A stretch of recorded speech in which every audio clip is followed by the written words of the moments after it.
Ahead on 5 News this morning, meetings in Crawford County are heating up over the discussion to house federal prisoners and the controversy over who pays fees in the library lawsuit.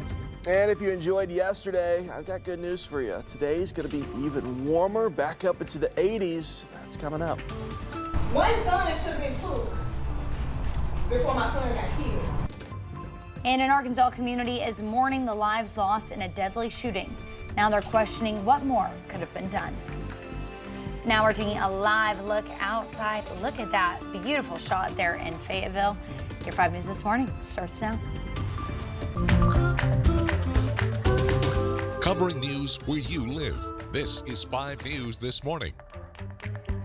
Hey, good morning. Thanks so much for waking up with us. What a great day, right? To see a sunrise like that to start off a Tuesday. I think we need to walk out of the show. We need to go stare at the sunset for the next 30 minutes. All right, bye, Steven. See you later. Bye. Right, let's talk about the weather. It's got good weather. Yeah. We got 50s out there this morning, starting off pretty nice outside.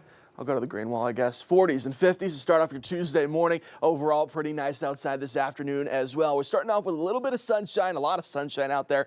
Going to get a little bit of that cloud coverage throughout the day, though. Today, overall, there's nothing to complain about for your Tuesday forecast. This afternoon, we'll hit those 80s. Overall, the warmest we've had in a little bit.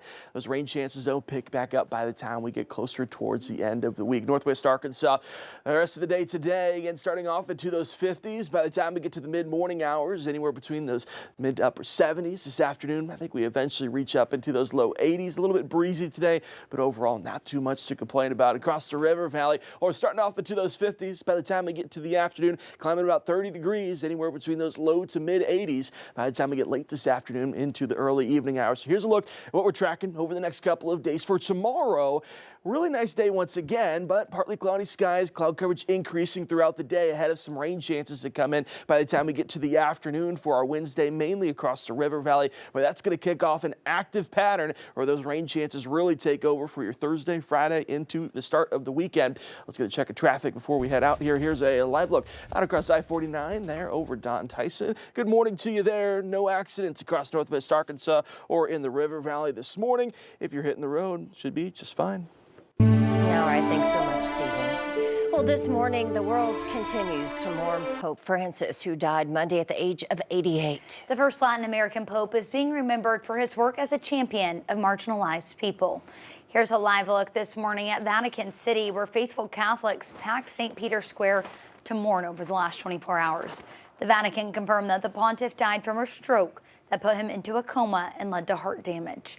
He was still recovering from double pneumonia when he made his final appearance at Sunday's Easter services. Around the world, worshipers gathered for special mass services to honor the man known as the People's Pope. I was away from the church for many, many years, and it was because of Pope Francis that I came back to embrace my faith. Well, cardinals sealed the Pope's apartment on Monday. Soon Pope Francis's body will lie in state at St. Peter's Basilica. In his will, the Pope left instructions for a simple burial at Rome's Basilica of St. Mary Major. World leaders are now preparing to make their way to Rome for the Pope's funeral, which the Vatican has announced will take place on Saturday. Well, world landmarks also paying tribute to the Pope overnight. The Eiffel Tower actually went dark, and the New York's Empire State Building lit up gold and white. In New York City, a portrait of Pope Francis is displayed in St. Patrick's Cathedral. The New York Stock Exchange also holding a moment of silence.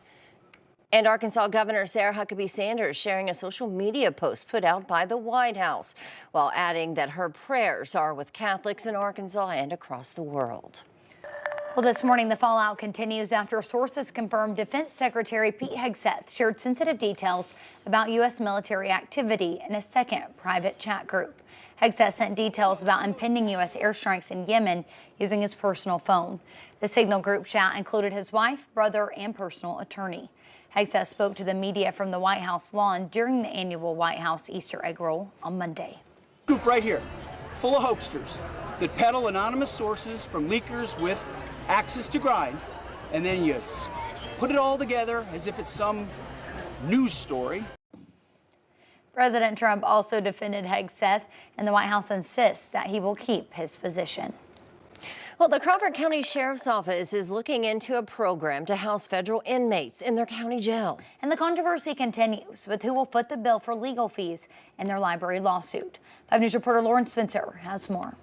My staff decided that it would be a great opportunity for us to do that and also make extra revenue in that process. Sheriff Daniel Perry aimed to get into a contract with the U.S. Marshals Service to house inmates in the county jail. This would really increase our budget where we could afford things that we really need, like radios and equipment, guns, that type of stuff. The U.S. Marshals Service would pay Crawford County $60 a day per inmate, and Sheriff Perry says they have the room. It's a good deal because if we get full and we need extra space for local inmates, they will come immediately and come get them and relieve them. But not all quorum court members are on board. The measure failed. We've even received calls from those deputies in the sheriff's office, and it's overwhelmingly, they don't want this. First of all, the amount that is being offered is very low. It just doesn't sound like that good of a deal. Like we could have done better. We will likely have to call a special meeting in the coming weeks. Crawford County has been ordered by a judge to pay $120